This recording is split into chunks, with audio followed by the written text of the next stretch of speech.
When interviewing someone with whom you are considering doing a private loan, here are a few things to keep in mind. Number one, it is a good idea that the prospective investor has some skin in the game. If you're financing the entire deal, then you and not them are going to be on the losing end if the deal goes south. Number two, have a good and competent attorney review the documents and attend the closing. A lot of potentially bad things can happen at closing, and you want someone there representing your interests. It might seem a bit costly, but how much more money are you willing to lend?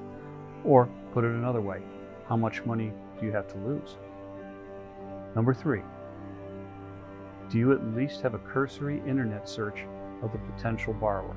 Try to ascertain whether their reputation is good or bad. One can always use Facebook as a resource for this case. Is their reputation good?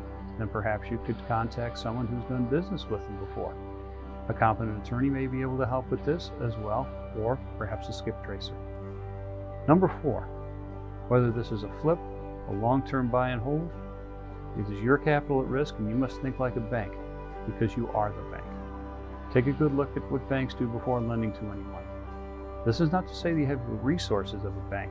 Just keep in mind that there is a reason that banks have huge buildings and that most of the rest of us have much smaller houses. Number five, be sure to get both a registered mortgage as well as a note from the borrower. Have your attorney review both of these documents. Also, be sure to close at either an attorney's office, preferably yours, or at a title company. This is critical and should not be overlooked. And one final piece of advice regarding your potential borrower. Check to make sure there's no outstanding legal judgments against them. If there are outstanding judgments against them, you may be the one who unknowingly may pay them off.